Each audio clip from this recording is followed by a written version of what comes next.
সেনাপ্রধানের দিক থেকে মূল ভেটোটা ছিল যে ডক্টর মোহাম্মদ ইউনূস কেন, why not any other person. Doctor Mohammad ইউনূসের নামে মামলা আছে, তিনি একজন কনভিক্টেড পারসন। একজন কনভিক্টেড পারসন আসলে কিভাবে একটা দেশের প্রধান উপদেষ্টা হতে পারে? আওয়ামী লীগ একটা লোককে একেবারেই দেখতে পারছে না, এবং বাংলাদেশের তো আলটিমেটলি 30-40% পিপল আওয়ামী লীগকে সাপোর্ট করে। এই 30-40% পিপলের মতামতের বিরুদ্ধে গিয়ে একটা লোককে প্রধান উপদেষ্টা করা উচিত? সেনাপ্রধান লাস্ট আমাদেরকে বলেছিল যে আমি বুকে পাথর চাপা দিয়ে এই সিদ্ধান্তটা মেনে নিচ্ছি। আমাদের এই দীর্ঘমেয়াদী পরিকল্পনাটা করতে হতো যে যখন থেকে আমরা ফার্ম ছিলাম যে শেখ হাসিনাকে চলে যেতে হবে, তারপরে কি হবে? আমরা তো আর শেখ হাসিনা চলে যাওয়ার পরে দেশটাকে ছেড়ে দিতে পারি না। তো এই জায়গা থেকে আমরা দেখা যায় যে এই চিন্তাটা আস্তে আস্তে আসতে থাকে, কিন্তু ওই সময়টাতে আসলে এটা বিশ্বাস করাও কঠিন ছিল যে 5 তারিখের মধ্যেই হয়তো হয়ে যাবে। আমাদের তো এমনকি সশস্ত্র অভ্যুত্থানের প্রস্তুতিও ছিল। 5 তারিখ যদি আমরা সফল না হতাম, হয়তো আমরা অস্ত্র তুলে নেওয়ার ঘোষণা দিতাম, এবং নাইট বাই ভিডিও বার তো রেডি রেখেছিল, আমিও কি ঘোষণা দিব সেটাও রেডি ছিল। তবে এর আগে আমরা এটা অনুভব করি যে পরবর্তীতে আমরা আসলে দেশটার আসলে কি হবে শেখ হাসিনা চলে যাওয়ার পরে। সেই জায়গা থেকে মানে এটা কোনো কালেকটিভ ডিসিশন এরকম ছিল না, এমন না যে আমরা মিটিং করে ডিসিশন নিয়েছি যে ডক্টর ইউনূসকে প্রধান উপদেষ্টা বানানো হবে বা এরকম কিছু। তখন আমার মূলত যোগাযোগ হয় ইয়ের সাথে, যে যোগাযোগ হচ্ছিল আমেরিকান এম্বাসির কয়েকজনের সাথে। এর পাশাপাশি হচ্ছে সাবেক ছাত্রদলের এক বড় ভাই আছেন শামীম ভাই, উনি মিরপুরে অর্গানাইজার হিসেবে খুব ভালো ভূমিকা পালন করছিলেন। তো ওনার সাথে আমার যোগাযোগ হচ্ছিল। উনি মূলত ওনার যোগাযোগটা ছিল মূলত মুশফিকুল ফজল আনসারি ওনাদের সাথে আর কি। তো ওনার মাধ্যমে আমার ডক্টর আলী রিয়াজ, তারপর হচ্ছে বদির আলম মজুমদার স্যারদের সাথে যোগাযোগ হয়। ওনাদের সাথে আমি কথা বলি। 1 তারিখ যখন আমরা আমাদেরকে ডিবি থেকে ছেড়ে দেওয়া হয়, সেদিন প্রাথমিক কথা হয়, কিন্তু 2 তারিখ মূলত আসল কথাবার্তা শুরু হয়। ওনাদের সাথে কথা বলে এবং ওনাদেরকে তখন আমি জিজ্ঞেস করছিলাম যে ডক্টর মোহাম্মদ ইউনূস কি আসবেন কিনা যদি আমরা আহ্বান করি। তো সবার একটা কমন কথা ছিল উনি আসবেন না, কারণ ওনাকে এর আগেও তো অনেকবার চেষ্টা হয়েছে আহ্বান করার। ওই 24-এর নির্বাচনের আগেও একটা আলোচনা ছিল, এবং এর আগেও 19 সালের দিকে একটা আলোচনা ছিল। এর আগেও যখন তত্ত্বাবধায়ক সরকার ছিল তখনও ওনাকে আনার চেষ্টা করা হয়েছিল, বাট উনি সবসময় পলিটিক্যালি থেকে রিফিউজ করেছেন, দূরে থাকতে চেয়েছেন।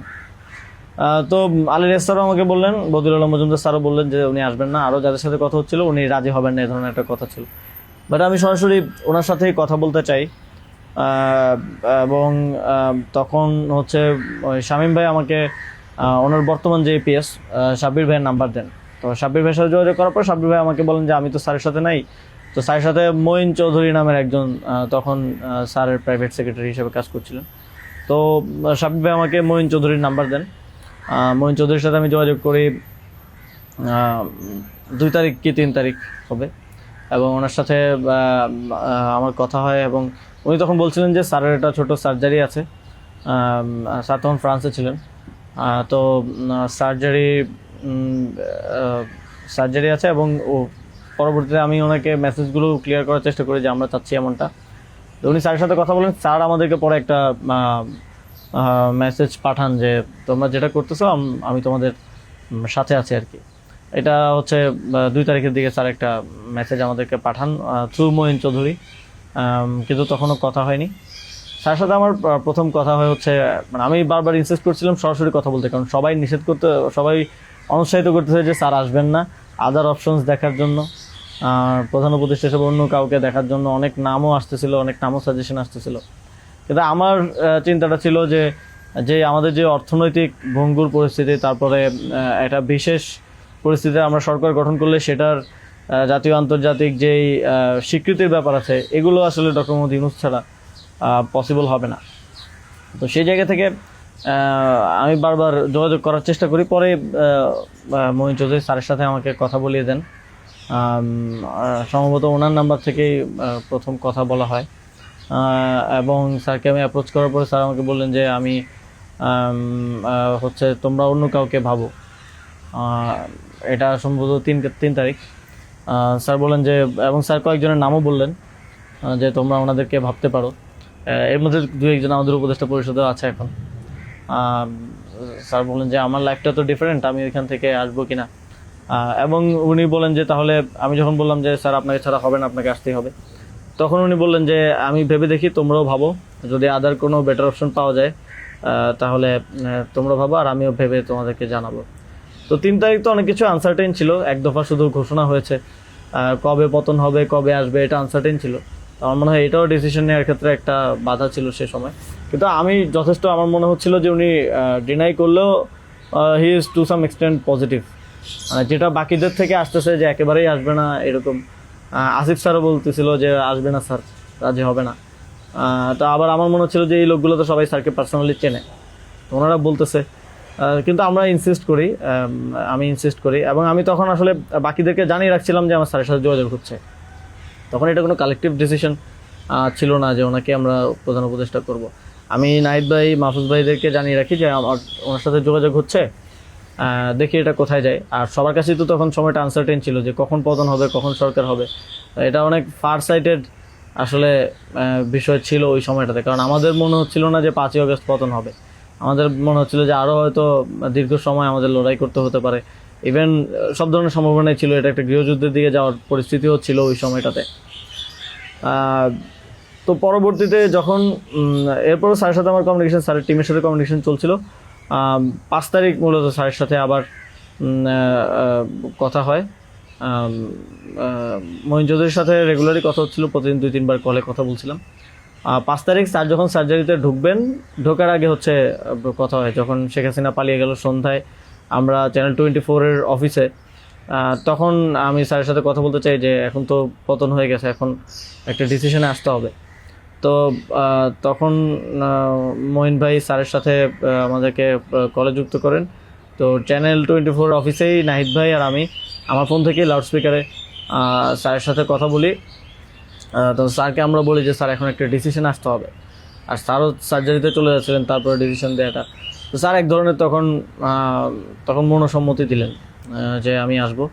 আর এর মাঝে তো 2 দিন স্যারও আলোচনা করেছেন বিভিন্ন পর্যায়ে, আমি আসবো, তবে বিস্তারিত কথা বলার আগে তোমরা কোথাও এটা অ্যানাউন্স করো না আর কি। তো এই আলোচনাটা হওয়ার পরে আমরা, অনেকগুলো বিষয় ছিল ডিসকাস করার মতো, আলোচনাটা হওয়ার পরে আমরা চ্যানেল 24-এর অফিসে প্রেস ব্রিফিংটা করি সেদিন রাতে, এবং সরকারের রূপরেখাটা কী হবে সেখানে ঘোষণা করি, একটা অন্তর্বর্তীকালীন জাতীয় সরকার ঘোষণার কথা বলি। এছাড়াও আরও রূপরেখাগুলো বলি যে রাজনৈতিক অংশগ্রহণ, তারপর সিভিল সোসাইটি, তারপরে অভ্যুত্থানের নেতৃত্বের অংশগ্রহণ, এই পলিসিগুলো আমরা সেখানে ঘোষণা করি। স্যারের নামটা ঘোষণা করা হয়নি।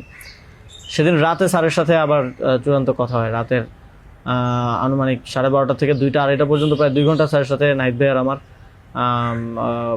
কলে কথা হয়, এবং সেখানে আমরা বিস্তারিত বিভিন্ন বিষয়গুলো আলোচনা করি, এবং স্যারের কিছু কনসার্ন ছিল সেগুলো আমরা ডিসকাস করি যে এটা আবার 1-11 মতো একটা সরকার হবে কিনা, মানে আমরা ক্ষমতায় বসবো কিন্তু পেছন থেকে আর্মি আমাদেরকে চালাবে কিনা, অথবা অন্য কেউ আমাদেরকে ডিক্টেট করবে কিনা।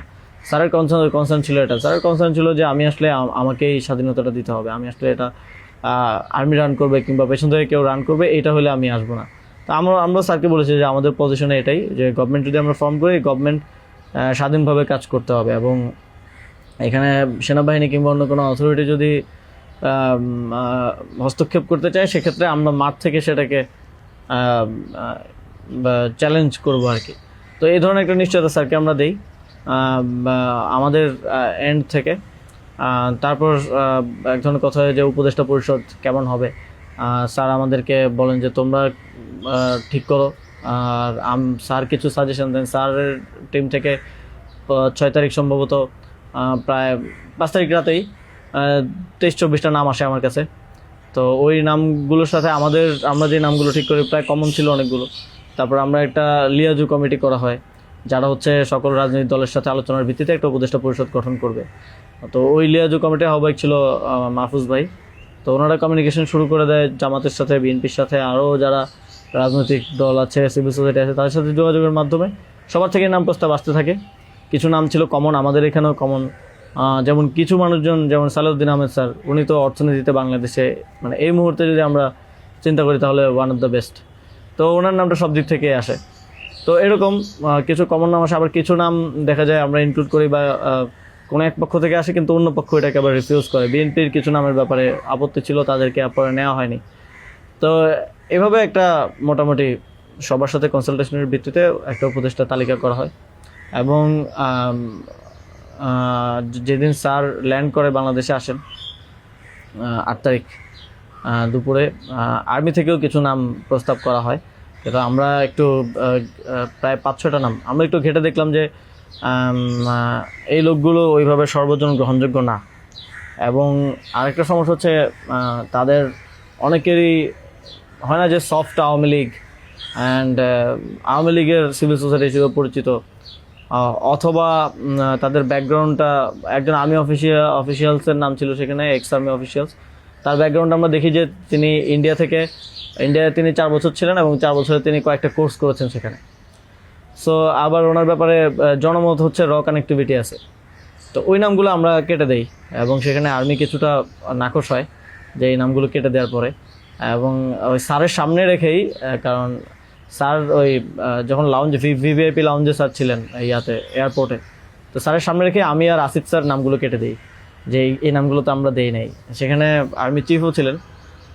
তো আমাদের ইয়েটা ছিল এটাই যে আগের রাতে আমরা যেটা কথা বললাম যে এই উপদেষ্টা পরিষদে যদি আর্মির লোকজনই বেশি থাকে তাহলে তো এটা দিন শেষে আর্মি ব্যাগ আবার 111 টাইপ গভর্নমেন্টই হচ্ছে।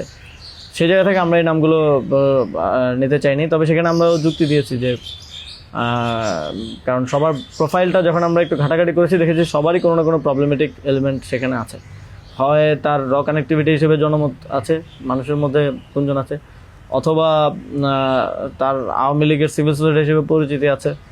তো এই ধরনের একটা বিষয় ছিল ওই 5-6টা নামের মধ্যে, যে কারণে আমরা সবগুলো নামই প্রায় কেটে দিয়ে শুধু একটা নাম আমরা রেখেছিলাম সিএসটি উপদেষ্টা যিনি আছেন। কারণ আমাদের কাছে মনে হচ্ছে ওইটা সেন্সিটিভ জায়গা এবং দেশের এরকম একটা ট্রানজিশন টার্মাল সিচুয়েশনে যেহেতু আর্মি পুরোপুরি আমাদের পার্বত্য অঞ্চলের সমস্যাগুলো ডিল করে, তো সেখানে তাদের কথাটা রাখা উচিত। সেই জায়গা থেকে ওনার নামটা আমরা রাখি, শুধু আর্মির প্রপোজাল থেকে বাকিগুলো কেটে দেওয়া হয়। তো এভাবেই একটা এবং এছাড়াও আরেকটা ইয়ে ছিল যে 6 তারিখ আর্মির সাথে আমাদের একটা বৈঠক হয়, 3 বাহিনী প্রধান তারপর রাষ্ট্রপতি, প্রায় 4 ঘন্টার একটা বৈঠক হয়।